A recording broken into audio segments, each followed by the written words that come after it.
IPhone కొత్త mobile series launch చేసింది. దాని పేరు ఐఫోన్ 17. అందులో ఐఫోన్ 17, 17 ప్రో, 17 ప్రో మ్యాక్స్ వీటితో పాటు 17 ఎయిర్ అనే ఒక కొత్త మొబైల్ కూడా లాంచ్ చేశారు. ఇవన్నీ చూడడానికి చాలా బాగున్నాయి. కానీ ఈసారి మీరు ఐఫోన్ మొబైల్ కొనే ముందు ఒక్కసారి ఈ రీల్ కంప్లీట్ గా చూడండి. లాస్ట్ ఇయర్ ఐఫోన్ లాంచ్ టైంలో ఈ వీడియో వైరల్ వెళ్ళింది. ఇక్కడ కనిపిస్తున్న భోజ్పూర్ లో ఒక చిన్న వ్యాపారం చేసుకుంటూ ఉండేది.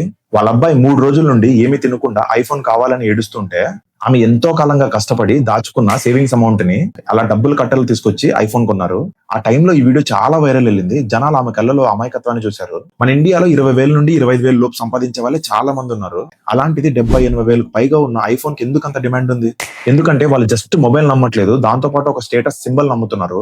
మీరు ఐఫోన్ కొనే ముందు ఒక్కసారి ఈ పాయింట్స్ ని చెక్ చేసుకోండి. నంబర్ 1, నేను ఐఫోన్ నా సొంత డబ్బులతో కొంటున్నానా లేకపోతే ఎవరైనా ఇబ్బంది పెట్టి కొంటున్నానా అనేది ఆలోచించండి. నంబర్ 2, ఐఫోన్ ని నేను కేవలం ఒక స్టేటస్ కోసం కొంటున్నానా, నా ఫ్రెండ్స్ ముందు చూపించడానికి కొంటున్నానా, లేక నిజంగా నాకు ఐఫోన్ అవసరం ఉందా? నంబర్ 3, మన ఆర్థిక స్తోమతకి ఐఫోన్ భారంగా ఉన్నా కూడా కొంటున్నామా? లైఫ్ లో ఐఫోన్ ఒక్కటే కాదు, ఇంకా చాలా ఉన్నాయి. ఈ అమౌంట్ తో మీకు నచ్చిన ఒక మంచి స్కిల్ నేర్చుకోండి, దాన్ని ప్రొడక్టివ్ గా యూస్ చేసి మనీ జనరేట్ చేయండి. లేదా ఎప్పటి నుండో మీరు వెళ్ళాలనుకుంటున్నా ట్రిప్ కి ప్లాన్ చేయండి, ఫ్యామిలీ అంతా కలిసి వెళ్ళండి, మంచి మెమరీస్ ఉంటాయి.